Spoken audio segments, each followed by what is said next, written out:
Info buat semua pejuang IPS topik Korea, pejuang won. Kita pastinya nanti akan dihadapkan sama yang namanya skill test ya. Jadi nggak cuma ujian bahasa aja, tapi juga ada skill test atau ujian wawancara sih biasanya orang kenalnya gitu ya. Dalam proses kita untuk bisa kerja ke Korea gitu ya. Nah, buat yang masih awam, skill test itu apa? Oke, di sini aku bakalan jelasin soal skill test ujian IPS topik untuk bisa kerja ke Korea ya. Secara garis besar aja. Jadi biar kalian tuh punya gambaran kira-kira skill test itu ujiannya kayak gimana sih gitu ya. Yang pertama, ujian skill test itu mencakup tes fisik ya. Tes fisik itu nanti ada beberapa tes lagi di dalamnya. Di antara lain ada tes buta warna, tinggi badan, berat badan, kekuatan genggaman tangan nanti diukur pakai alat kayak gitu. Terus habis itu sama kekuatan punggung itu ya. Cewek cowok sama aja. Ini pasti akan melalui hal ini. Terus kemudian ada tes alat. Untuk tes alat ini sebenarnya tergantung sektor yang diambil ya. Jadi kalau kita mau kerja ke Korea itu kita milih sektornya itu dari awal. Begitu kita mau daftar ujian itu kita udah disuruh menentukan sektor apa yang mau kita ambil. Untuk skema sektor sendiri sebenarnya ada beberapa sektor ya guys. Cuman untuk tahun 2025 ini yang baru dibuka adalah shipbuilding apa? Yang baru dibuka itu hanya fishing dulu atau perikanan ya, dan kabarnya ini nanti bakalan ada manufaktur lagi gitu. Untuk shipbuilding sama service itu kabarnya sih ya, kabar burungnya sih katanya ditiadakan dulu sementara untuk tahun 2025 ini. Kenapa? Karena memang kuota permintaannya itu sedikit, sedangkan peminatnya untuk bisa kerja ke Korea yang minat itu kan banyak banget ya. Contoh aja untuk tahun 2025 ini ya, kemarin itu udah ada pendaftaran untuk fishing atau untuk perikanan di tanggal 23 sampai 25 April kemarin. Itu yang daftar untuk bisa masuk ke kerja ke Korea sektor fishing itu sendiri ada 10.397 orang ya. Itu pengumuman resmi dari web BNPTKI. Terus habis itu ujian fishing sendiri tahun 2025 ini udah keluar ya. Dia nanti akan dilaksanakan tanggal 23 sampai dengan tanggal 13 Juni. 23 Mei maksudnya sampai dengan tanggal 13 Juni gitu. Nah, otomatis setelah kita itu nanti misalkan nih udah dinyatakan lolos IPS topik, otomatis kan nanti akan menghadapi ujian lagi yaitu skill test ini. Nah, jadi setelah kita IPS topik, alurnya adalah kita nunggu pengumuman kelulusan dari IPS topiknya dulu. Habis itu nanti siapa yang lolos di IPS topik atau ujian bahasanya itu akan lanjut ke seleksi, ibaratnya gitu ya. Seleksi selanjutnya yaitu di skill test. Oke, tadi udah ada fisik, tes alat. Seperti yang aku bilang tadi, untuk tes alat itu tergantung sektor yang kita ambil. Tapi umumnya PIN ini pasti ya. PIN itu kayak kita itu disuruh memasukkan balok-balok kayu ke dalam kotak yang sesuai gitu ya. Jadi misalkan ada yang lingkaran, ada yang kotak agak gede, ada yang lingkaran kecil kayak gitu. Berdasarkan ukuran, terus habis itu berdasarkan warna yang sesuai juga. Dan itu biasanya dikasih durasi ya. Untuk pin 1 menit, ring 1 menit. Tapi kalau kalian pengen dapat nilai yang bagus gitu ya, katanya kabarnya itu diusahakan di bawah 40 detik kayak gitu ya. Bukan tidak mungkin kok, ini amat sangat mungkin kalau kita mau belajar dengan sungguh-sungguh, latihan aja terus kayak gitu, itu pasti bisa mengerjakannya dalam durasi kurang dari 40 detik. Kemudian ini kan ada beberapa ya, ada baut, ada pasang grinder, ada table setting. Nah, ini yang aku bilang tergantung nanti dari sektor yang kita ambil.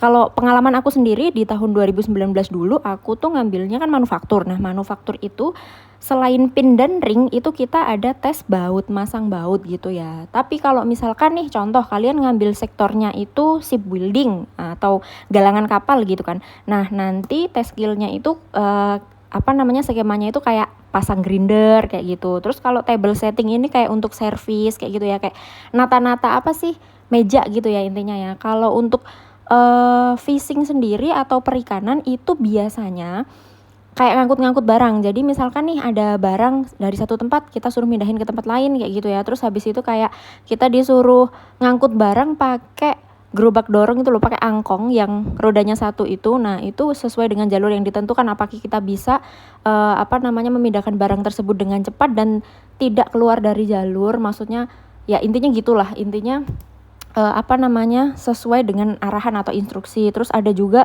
skema yang kayak ngelempar tali atau seolah-olah itu mungkin diasumsikan sebagai jala gitu ya, kayak gitu. Nah, kalau menurut aku pribadi ya, disclaimer ini menurut aku pribadi, yang tes fisik sama tes alat aku nggak pusingin sama sekali, pede banget aku mengerjakan ini ya, karena nggak ada yang perlu ditakutin juga gitu.